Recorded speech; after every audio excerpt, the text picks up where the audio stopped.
can tell this is my first time doing this. This is awesome. Hey, welcome everyone back. I so appreciate you joining me today as I continue to armchair travel through Sweden. I am inspired today by the Swedish drink, the Glögg.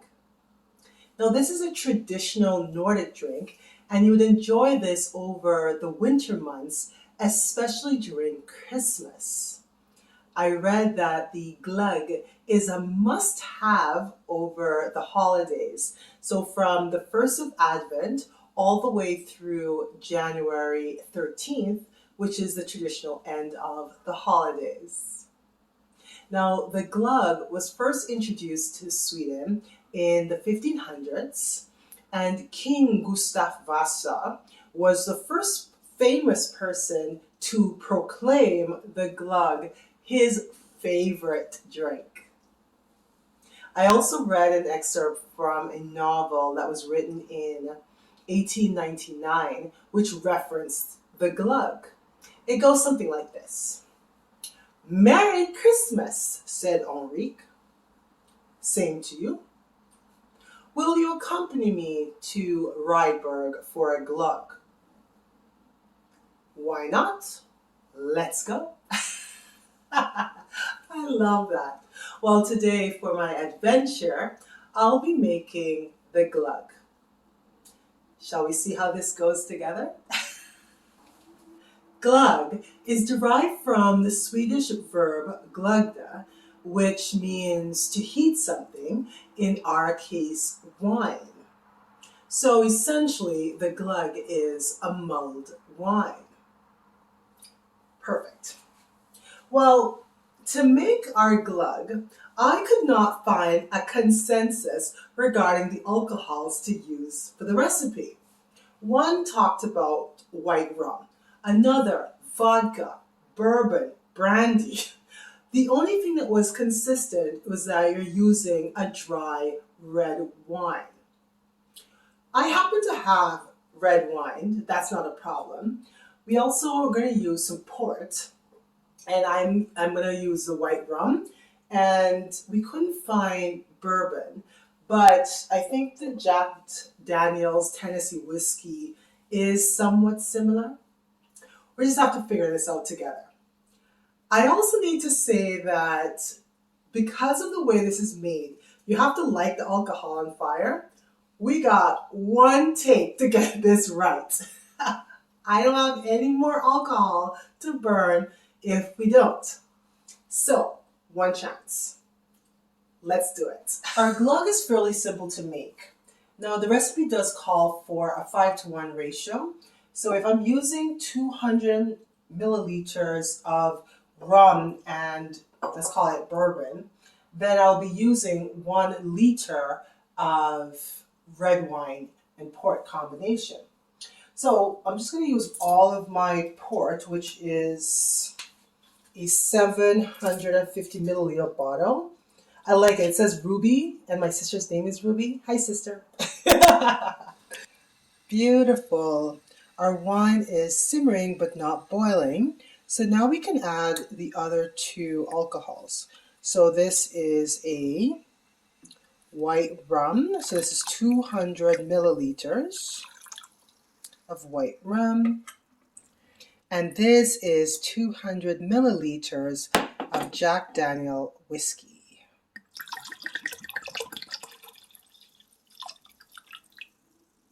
Beautiful. Now, we need to light this on fire. And here's where we have to get this done in one take. Shall we?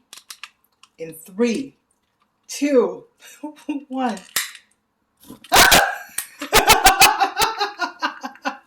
So while this is being lit, we're going to put the sugar. So I'm using 1/4 cup of sugar into the flames.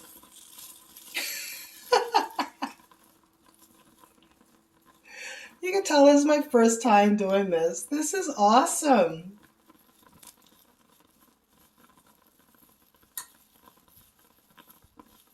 That's so cool.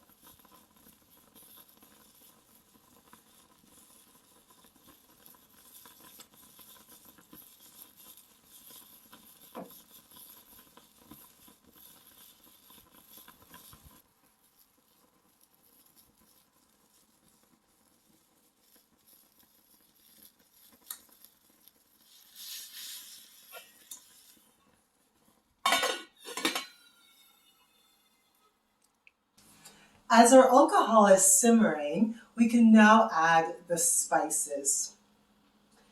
So for this, we need an orange peel, 1 cinnamon stick, 3 cracked cardamom pods, and about 4 cloves. You'll also need some raisins and slivered almonds. For the spices, you want to put them in a cheesecloth. And just get this open.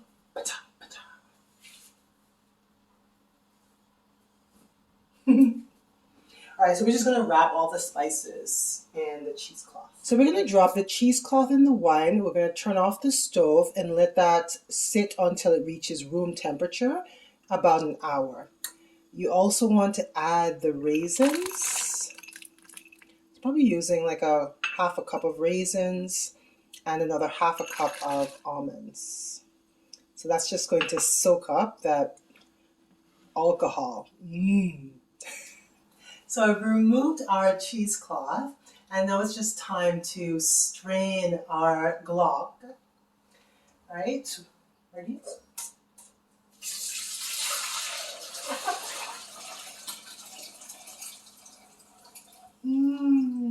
It's so awesome.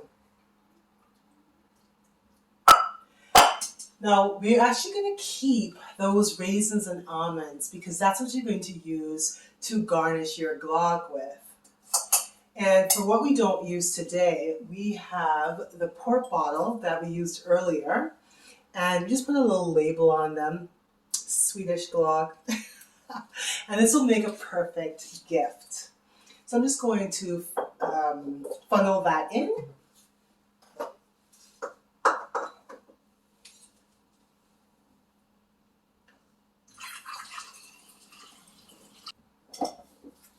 What a great present.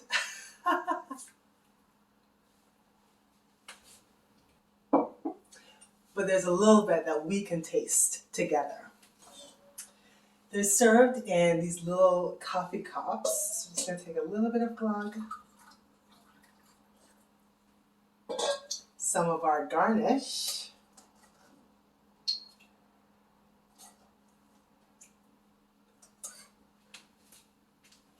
And here you have it. Now I wonder if you would use Skal, which is how you say cheers. I'm not sure if we do that for glögg, but we'll do it together. Cheers. Glögg, Skal. Ooh. Everyone, thank you so much for joining me. I appreciate it. So, tack and goodbye. Aye.